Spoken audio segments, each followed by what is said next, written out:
Will I get a green light here?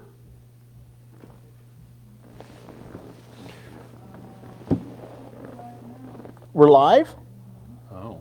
Green light, red light, the light's red, so we could have been live all that time. No, we're live on here. Okay. So, Andrea's in the background there, and she's telling me we're live now. Hello, Travis. How are you? Hello, Nestor. I'm fantastic. You? I'm doing great. It's funny. I don't know. It's one of those things. Obviously, you just overheard the conversation Yes. with one of the agents, and she's doing some brainstorming on digital marketing, specifically video and things like that. And that just so happened we happen to be in front of the camera. But I always get juiced and excited when we talk about things that are innovative, and especially when the agents are trying new things like that. Taking action. Exactly. That's it, man. Taking action is exciting. It is. And, We're live now, Lena. Thank you. yeah, but you can come through if you want. You've been Speaking of the agent. Yeah. And it kind of tied into what our conversation's about today. So what are we talking about today? We're talking about, I guess it all started with the understanding, the recognition of change in the market, and that it's coming. And it's weird because you see it, you watch Stephen Thomas, or you look at statistics and things, and you know it. It's like, right. Hey, we're seeing things. We're seeing inventory rise. We're seeing transactions slow down a bit. And none of these things are bad, but they just tell you something's coming. Right. You know what's weird is it's almost like I always feel like the seasons always are late to come, and then they kind of creep over into the next season. Exactly. That's what I feel like about the change in the market. Right. Because there's still so much activity and deals being done, but if you look at it a little deeper, you see change is coming. It is happening, and it's I've had boots on the ground for probably the last 4 months, stopping in on open houses, visiting and being part of open houses, helping some of the other agents and stuff. And so I've seen it, that transition of just like over the weeks. But I will tell you this, it's also very confusing to me because I keep the ear to the ground and having conversations with agents. Hey, how's the business? How's the open houses? What's the activity like? What's going on with the buyers? Still multiple offers. And I'll hear conversations over here. I was talking with one of the agents yesterday, and she was pulling her hair out because she put a property on the market yesterday, and she couldn't come up for water or for air because she was underwater from the second that thing went active, with all the phone calls, people going and taking a look. And she had offers on the property within 10 minutes of when she put it on the market, and spent the whole day yesterday playing catch up.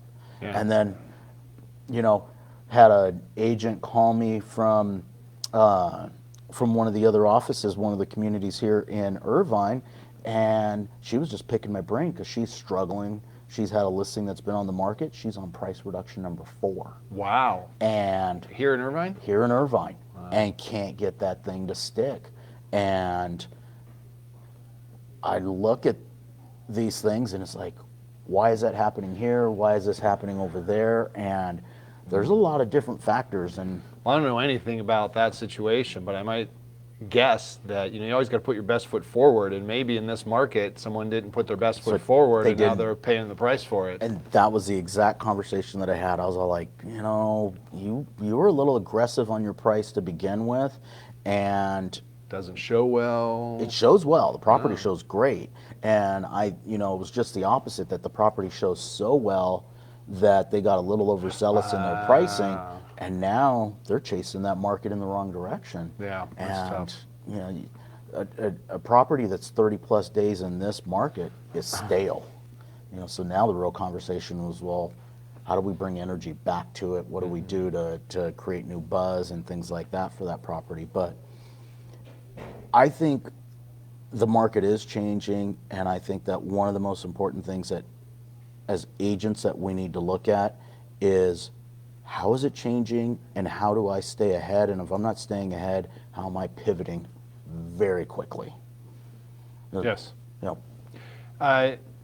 It might not even be pivoting. It might just making sure you're doing the right things. Those adjustments. Yeah. There's always things that we should be doing in our business, regardless of the market. But yeah, pivot too. If you were a heavy use buyer's agent, boy, I'd be looking to transition into getting listings somehow, whatever. Correct. But tactic. I would also say if you're a buyer's agent, and if I got a new buyer right now and they walked in and I was having a consultation with them, I would probably start looking at all the houses that have been on the market 30 plus days first. Yeah, great idea. Because that's where your deals are. That's where you're going to see some room for price and things like that and some negotiations and have that ability not deal with multiple offers and be able to ease into the market with a little bit of comfort. I would definitely, that would be one of the strategies that I would be implementing as a buyer's agent right now. If I had a client that was in front of me saying, hey, I'm new to the market, where do I start? I'm going to start with everything that's 30 days old. Yeah, I love that tactic. You know, 30 days plus. But I was looking because behind the scenes moved and I got nervous. Sometimes when behind the scenes move, that means we're not on the air anymore. But so today's subject, we're really talking about, hey, how do we pivot? So, or how do we make sure, actually the real subject is how are we getting our fair share? Yes. Because I think inventory is going to grow. Unfair share. We like our unfair share. Unfair share, which is fair.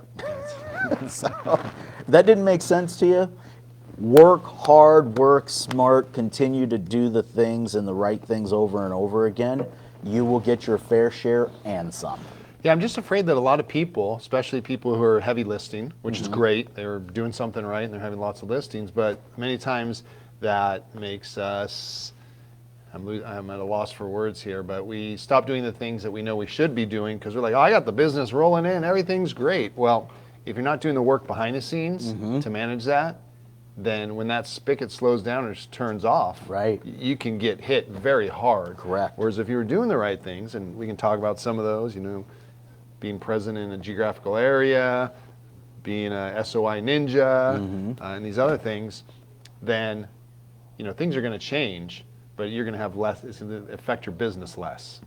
You don't have to play catch up. And catch up's hard. Catch up is very You're hard. going to lose some things when you're trying to catch up. Well, yeah, you get an abundance of business that comes in, and people think that, oh, I'm on top of the world. You're losing because you start to turn that thing down to simmer on the stove, and you think it's going to keep boiling. And that's what it is. It's because it's so easy in this business to focus on the immediate. And that is the biggest fallacy. That is the biggest problem in this business. Right. Is focusing on the immediate, and when you're not focusing on the long term, when that immediate goes away, because it inevitably will, or changes and shifts, you know, you lose the benefit of all that hard work on your business that's managing prospects and opportunities. That if you're not doing it, they just disappear on you. Exactly. So, Travis, I've got no business. I got nothing going on. This market is getting away from me. You know, I'm starting to feel suffocated. I can't get any offers accepted. I've got, you know, I can't get any listings. The inventory's low. What am I doing? I heard 7-Eleven's hiring. And that's a valid point. If you're not going to be in this business for the long run, get out now. But seriously, I think at this time, if you're looking at that and you're like, no, this is my business. Right. And I got caught, you know, being lazy or whatever I was doing. The basics are never a bad place to go. And I think what I would be doing right now, and it's not too late, I think it's a good time, is get out there and start dominating an area. You know, find a good geographical area you like, you want to be part of, and become part of that community. Correct. You know, start bringing value to those people. And it's a tough road to hoe because you've got people who don't know who you are. You got to build that recognition. You got to build that trust. Right. But you've got time because the market's starting to change, and you can change with it. People will start looking, hey, homes aren't selling.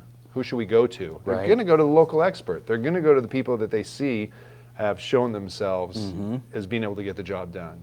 And that's what you need to present yourself on as social media and being part of that community, you know?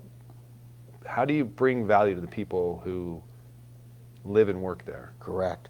And I feel like so often when we have conversations with people and they think that they're bringing value to an individual or to a community, and they're not, just because the message that they're bringing isn't the right message for whoever they're in front of, or is not the right, may not be the right message for that community, and they're present, but because they're not bringing value, it's kind of like they're just here to be here. Yeah. And you've got to It's not all about you. know. If you're going there and you're thinking about you and what you can get, that's going to be tough. Correct. If you go there with the attitude of gratitude and giving and bringing value, I'll come back to you 1,000 times. So I think what Travis is trying to say is that if your property brochure, if the biggest thing on there is a picture of you, you might want to rethink that.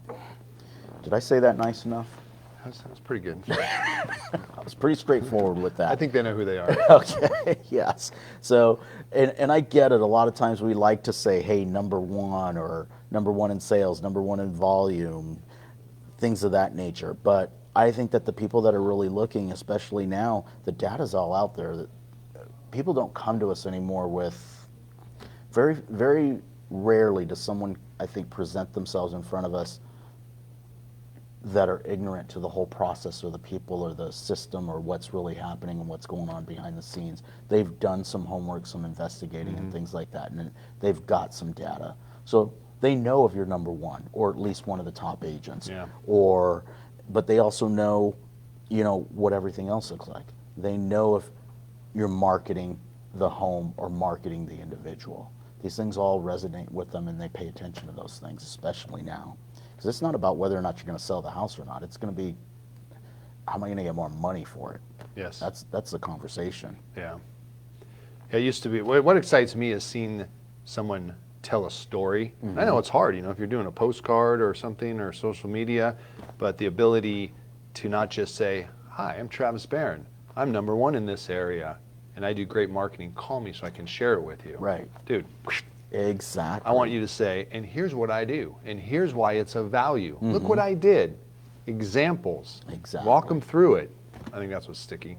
It is. And then when they combine that and see that everywhere, when they get on their digital device and they see you, when they're, driving down the street and see your signs, when they open the mailbox and see something that's going on there, when they're having a conversation with somebody else and say, oh yeah, I know them too. All of that adds up. All of that adds up. So Yeah. I'm excited about the market changing. What about you? It's going to have its challenges, no doubt, but it's also an opportunity to get out there and do better, make that change, make that adjustment, and get up a few rungs higher than you were before. It wasn't that long ago when we got a notification and we're online and they're all like, you got to shut down. You got to close your doors. People can't right. come into the office I anymore. forgot about it. It seems Nope. like distant past. Right? No open houses. No handing out any material that somebody can touch and transfer right. over.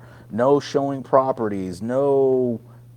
That was like I forget they're called, but yesterday. yeah, the showing disclosures. You got to sign Right. this before you can step in my house. that was yesterday, and we were sitting there. What are we going to do? That was a market change, and we're going through another market change, which compared to that is really subtle. Yeah. And I'm seeing people starting to panic and things like that. Where, hey everybody, we just got through one of the most difficult pivots that we had to do in our real estate industry in a very, very long time. You managed it well, people. Yeah. Managed it well. And looking forward now, but at the time, did you feel like that was more or less traumatic than like the 2008? It was, well, it had such a fast recovery. So it was like this huge panic. I was in panic. Right. I mean, I hope we all were.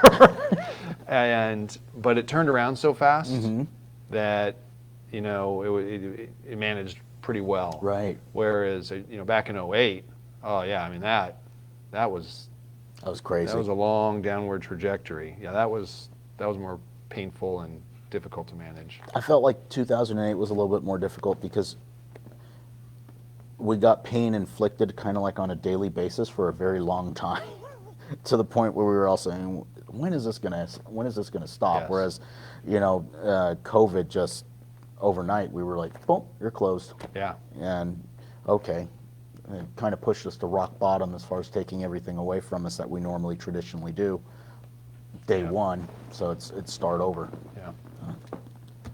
All right. So we talked a little bit. The market's changing. How do you see the market changing? I don't have a crystal ball, Okay. but I feel pretty confident that people are tired. Prices are really high. Interest rates are going up. Mm-hmm. Buyers are struggling. Affordability is an issue. And I think it's certainly going to dampen the market. Right. But I think our fundamentals are so great. And I know we all talk about this, and I don't want to just sound cliche over it, but I think it's true in so many ways. So I'm hopeful that the market really balances out. We're seeing it right now. It's just very slow change. It is. We're not seeing any hockey sticks in any of the graphics, so that's a good thing. Well, I laugh because I have some conversations in some communities over the last 2 weeks, 3 weeks. Inventory has tripled, Oh, wow. quadrupled. It's 'Cause not- it was 2, and now it's like 8. Oh, yeah. I mean, you got to take that with a grain of salt, right? Right. But I was talking to an agent who does business in Irvine and Orange County and LA, and I asked her that question, and she's like, "Yep, LA definitely. We're seeing it. Prices are dropping, more homes on the market." She said, "But in my Orange County, nope, really not seeing a difference very much so far." I thought that was interesting. It I is. think we do generally follow LA, so it's an indicator. Correct. One of the other things wasn't that long ago, if you were out on the weekend putting up open house signs, you were the only one. And now we're getting open house sign gardens again, huh? Exactly. So we're starting to see more and more of those popping up. So, which again, it excites me because I think we do need a balanced market. The real question is, in our conversation with everybody today, is as an agent, what is it that you're doing? One of my favorite F words is fair. What is it that you're doing to get your fair share of the business? And as you mentioned earlier, unfair. Yeah. And what are some of the things that you're seeing? Because you see agents that are having success right now. Yes. So let's talk about what is it that you're seeing that those agents are doing to get their fair share right now. Well, in a very generalized sense, people have a long-term plan and they're working it every day, whether they've got transactions going on or not. We talked about the geographical farm. Right. Obviously listings have been gold the last couple of years, so Right. those people are paying off. And people who treat their SOI well, if you open up your SOI and a moth flies out, or it creaks, or there's cobwebs in it, you're missing out on opportunity. Absolutely. You gotta have that open every day and just scroll it. Just look through it. You ever do that? Yep. You're like, oh gosh, I haven't talked to that person in a while. Boom, you got an opportunity to touch base. Funny, I woke up this morning and I sent out, it becomes almost habit. I opened my phone and I said, what platform do I want to use? And this morning I was on Instagram, and so I just picked like 7 or 8 people that I haven't talked to in a while, went to the DM, and instead of texting a message, I did a voice to DM and just sent them a message. Hey, happy good morning, happy Thursday. It's been forever. I just wanted to say hello, thinking about you. I see you on the timeline every now and then and things like that, but I really haven't, it's been too long and I haven't caught up, so I just wanted to say hello and drop you a message. And it was one of those things where I just threw it out there. And I did one, and I did another one, and I did another one, and I did another one. And one guy called back and actually called me on the phone. And he says, it has been forever. Where have you been? And he says, I was just thinking about you because I've got somebody, he lives in San Diego now, but he says, I've got a friend that's in Irvine that's thinking of doing something, and we need somebody, I got to make a recommendation. Silly as it may sound, a referral was coming out of this without even trying. That's not going to happen every time. Nope. But that's a great story. But I think what you're hitting on is fantastic, because one of the things I notice, I'm more on a Facebook than I am on Instagram, or I guess I understand it better. And I get stuck with just a couple people. I Right. get 2 ads for every person that I see that's posting. Exactly. And over the months, I've been like, well, someone will come to mind. I'm like, well, why are they not posting? Well, they're Right. posting. The algorithms are keeping them off of your feed. So I think doing what you're doing is really important. And you just go up to the search feature, put in the Exactly. person you're thinking of, and you're gonna be like, oh my God, they are posting. For some reason, they're not hitting my algorithm. And that's a great opportunity. Hey, man, slipped off my feed. Exactly. I just saw this and made me think about you. Dig a little bit deeper in what's going on and making sure you're having conversations with intention. Yeah, that was I made a remark on my video that went out this morning, and I said, leaving a voicemail message is not a waste of time. Nope. A lot of people do. It's like, oh, I didn't get a hold of them, da da da. Well, no, they know you're thinking about them. And that's the same thing with putting out these posts. Maybe you put out 10, maybe you don't get any responses, but guess what? You just elevated yourself in someone's consciousness, Right. in 10 different people's minds. So, and I want to share this because I actually shared it with you before, and because one of the other things I'm seeing in agents that are having success right now is they're not sitting back. Every single one I've seen that's having success right now is at a minimum double down, probably triple down on stuff that they're doing. But the other thing, the conversation we just had with Lena earlier is implementing new things and thinking outside the box and taking this time right now to be innovative in areas of our industry where they're not and bringing that in. And I bring this up because last week I'd shared this. I got slide dialed with a voicemail, and you just mentioned making a phone call and leaving somebody a voicemail. I saved that message. I actually still have it, and I've probably played it at least 15 times. We need to get you some help. That's a lot of times. I thought you might say 5, but No. 15?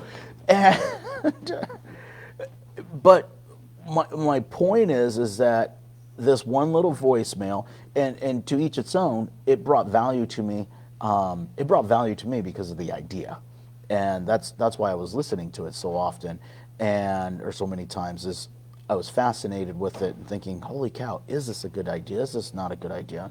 And I'm answering my own question because, I don't know how many people he slide dialed, but he's got one guy who just keeps listening to it over and over Yeah, if you again. listen to it 15 times, that's Right. probably a good idea. Yeah, so in theory, he's left me 15 messages over the last week. Oh, yeah, that's interesting perspective. But Well, I think what's important with these is that these aren't one shots. Correct. And I hope people realize that. And it's not a 2 or 3 shot. If you're going to take an idea like doing a slide dial or doing something on social media, write it out. Have a Right. plan. Commit to it. Say, hey, I'm going to, when I started doing my videos weekly, I said, I'm doing this for a year. I'm not going to miss it. And now I'm in a year and a half and just going great. If I would have done it once, it would have been like, oh, boom, and then we just wish it vanished. Geographic farming. And some things may work and some things may not, and you may have to adjust. But you got to give it months of your effort before you decide whether it's worth your time or not. I think it's part of that, the geographic farm. There's so many people.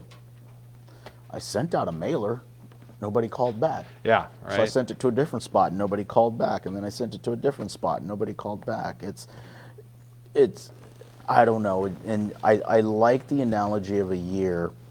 I got a sales call this morning on a product that a guy was trying to pitch the office on, and my first conversation with him after he got done pitching, what's it cost if we buy the whole thing for a year? Because that very thing, if you're not willing to commit to something and give it at least 12 months, this business is not there is no silver bullet rocket science, or there isn't in this industry. Yep. Consistency over and over and over again is one of the keys to it. Again, we go back to the conversation before we came on the air today, and she was talking about creating a YouTube channel, and the conversation wasn't, hey, this is my idea on a video. The conversation was, this is my idea on the video series over the next year. This week is this week is this week is this. Breaking it down, yeah. Exactly. And having that plan, as you mentioned earlier, it's not just going in there and kind of going for it and saying what happens once, but actually having that plan. And it's one of the other key things that I see. Boy, I'm rambling today. Sorry, guys. No, it's a good one. It's a good point. What else? There'd be a lot more opportunities. Yes. There's kind of been, come list me, kind of period. Right. That's not the way it always is. Nope. People are going to be like, my house did not sell. I'm seeing my neighbor's houses not selling. Seeing things take longer. What do you do? You know, so having those presentations prepared and buffed out Yep. and on point is going to be super important because you don't want to waste those opportunities. Is your listing presentation on point is what I think Travis is saying right now, because so often if you went into a listing presentation in the last 4 months, you most certainly didn't need to have a conversation about your marketing plan for the next 8 weeks. Yeah. You didn't. Here's my marketing plan for the next week, because if we haven't sold in a week, I messed up. And that's been the plan. So you're right. Is it time to start dusting off some of these things and starting to prepare for having a plan for long term? What are you going to do if the house doesn't sell week 1? What are you going to do if the house doesn't sell week 2? You know, week 3, you got to have that plan. Yep. I think it's important. And show. Don't tell. Show. Exactly. So make sure you have that all prepared and ready to go. Exactly. What else did you want to talk about today? What was my last thing that I had?